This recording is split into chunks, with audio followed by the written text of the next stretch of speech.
If you're tired of being bullied, people around you are getting superior and ace every exam, then stop being average. With help of 48 Laws of Power by Robert Greene. Law 2. Never put too much trust in friends. Learn how to use enemies. Judgment. Be wary of friends. They will betray you more quickly, for thus are easily aroused to envy. They also become spoiled and tyrannical. But hire a former enemy, and he will be more loyal than a friend, because he has more to prose. In fact, you have more to fear from friends than from enemies. If you have no enemies, find a way to make them. It is natural to want to employ your friends when you find yourself in times of need. The world is a harsh place, and your friend or soften the harshness. Besides, you know them. Why depend on a stranger when you have a friend at hand? The problem is that you often do not know your friends as well as you imagine. Friends often agree on things in order to avoid an argument. They cover up their unpleasant qualities so as to not offend each other. They laugh extra hard at each other's jokes. Since honesty rarely strengthens friendship, you may never know how a friend truly feels. Friends will say that they love your poetry, adore your music, envy your taste in clothes. Maybe they mean it. Often they do not. When you decide to hire a friend, you gradually discover the qualities he or she has kept hidden. Strangely enough, it is your act of kindness that unbalances everything. People want to feel they deserve their good fortune.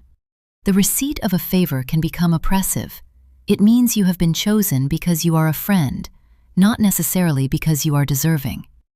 There is almost a touch of condescension in the act of hiring friends that secretly afflicts them. The problem with using or hiring friends is that it will inevitably limit your power.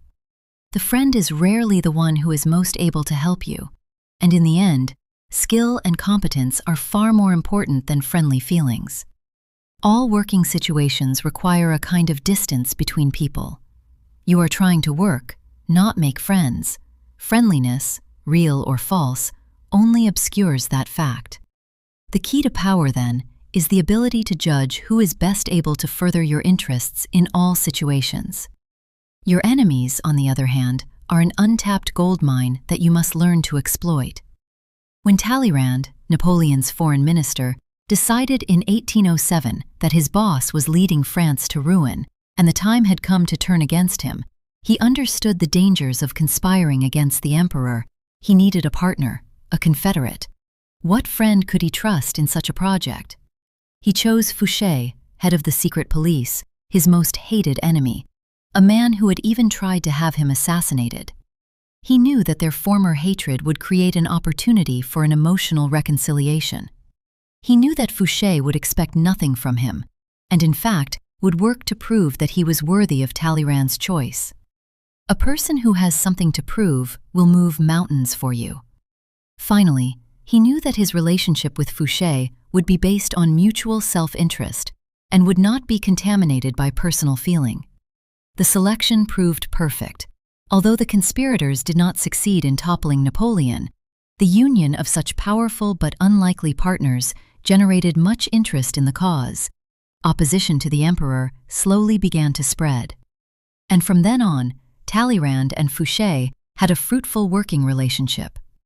Whenever you can, bury the hatchet with an enemy and make a point of putting him in your service. Never let the presence of enemies upset or distress you. You are far better off with a declared opponent or two than not knowing where your real enemies lie. The man of power welcomes conflict, using enemies to enhance his reputation as a sure-footed fighter who can be relied upon in times of uncertainty. Image: the jaws of ingratitude.